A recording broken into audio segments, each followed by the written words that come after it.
राधे राधे प्यारे दोस्तों। Welcome on my channel inner wellbeing and soul connect. जैसा कि आप सभी जानते हैं कि हमारे कई जन्म हो चुके हैं, लाखों लाखों, और कितनी बार मृत्यु हो चुकी है शरीर की, और फिर हमारा जन्म हुआ है। और ये जन्म मृत्यु का चक्र, ये नेवर एंडिंग साइकिल है जो कि कंटिन्यू होता रहता है। जैसा कि आदि गुरु श्री शंकराचार्य जी ने कहा है भज गोविंदम में, पुनरपि जननम पुनरपि मरणम पुनरपि जननी जठरे शयनम। मतलब कि माँ के गर्भ से बार बार जीव का जन्म लेना, फिर मृत्यु को प्राप्त होना, ये चक्र जो है ना अत्यंत कठिन है। और ये श्री भागवत महापुराण में भी वर्णित है कि एक जीव को जो है ना, जब माँ के गर्भ में होता है ना, तो उसे अत्यंत अपार कष्ट से गुजरना पड़ता है। माँ के गर्भ में वो जो है ना जीव मलाशय और मूत्राशय के बीच वहां पर पड़ा है, और उसे छोटे छोटे कीड़े काटते रहते हैं, उसके शरीर को नोचते रहते हैं, गंदगी में पड़ा जी। और साथ साथ जब माँ जिस भी तरह का भोजन खाती है ना, गर्म, खट्टा, तीखा, उससे भी जीव को अपार कष्ट होता है। और जब वो कष्ट उससे असहनीय हो जाता है ना, तो वो परमात्मा को याद करने लग जाता है। और तभी जीव का संवाद परमात्मा से होता है।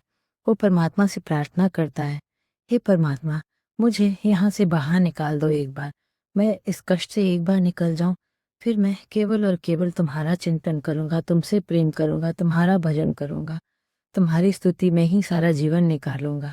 एक बार मुझे इससे बाहर निकाल दो हे प्रभु, तो मैं केवल तुम्हारे चरणों में अपना जीवन समर्पित करूंगा। लेकिन जैसे ही जीव माँ के गर्भ से बाहर आता है ना, भगवान की माया इतनी प्रचंड है ना कि वो उसको सब कुछ विस्मरण करवा देती है। उसको उस गर्भ में अनेकों जन्मों के कष्ट का भी आभास होता है जो उसने झेले हैं। लेकिन जैसे ही उसका जन्म होता है ना, वो सारा कुछ उसको विस्मरण हो जाता है जन्म के बाद। और फिर वो जीव जो है ना, उसको संसार अच्छा लगने लगता है, संसार के भोग अच्छे लगने लगते हैं। घर बार, माता पिता, पति पत्नी, पुत्र संतान, ये सब उसके लिए प्रिय हो जाते हैं। उसमें वो ममता आसक्ति करता है, उसी को अपना सर्वस्व मानने लग जाता है, और परमात्मा से वह संवाद को पूर्णतः भूल जाता है। जबकि हमें करना क्या है इस संसार में आकर ना, हमें मोह आसक्ति अपने परमात्मा से करनी है, परमात्मा के लिए अपना जीवन समर्पित करना है। और प्रेम हमें सच्चे करना है। चाहे हम अगर पति हैं तो पत्नी से ईश्वर रूप में प्रेम करें, माता पिता से भी ईश्वर रूप में प्रेम करें, अपने संतानों से भी ईश्वर रूप में प्रेम करें, पर आसक्ति, मोह, ममता, इसका त्याग करें।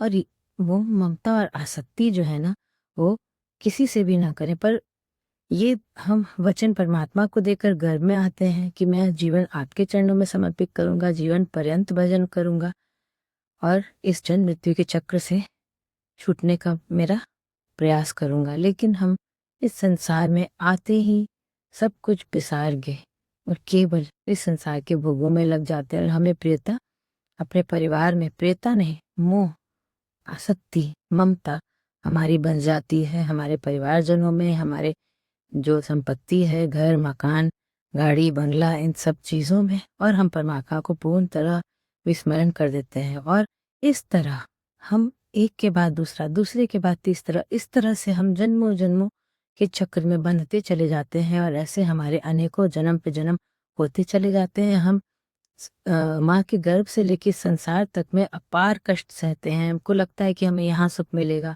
इस वस्तु में सुख मिलेगा, इस व्यक्ति के साथ सुख मिलेगा, इस मकान में, इस घर में, इस गाड़ी में सुख मिलेगा। लेकिन सत्य यही है कि वहाँ हमें कहीं भी सुख प्राप्त नहीं होता है।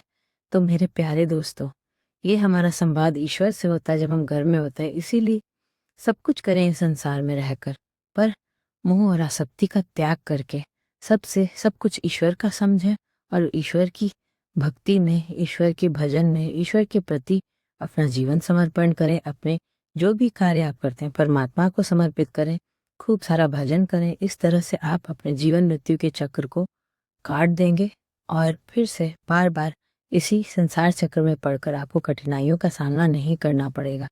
इसीलिए विवेकवान बने, और अपने कदम ईश्वर की ओर बढ़ाएं। अगर आपको मेरी बातें पसंद आती हैं तो कृपया कर मेरे बातों को लाइक करें, मेरे वीडियोस को लाइक करें, मेरे चैनल को सब्सक्राइब करें। धन्यवाद।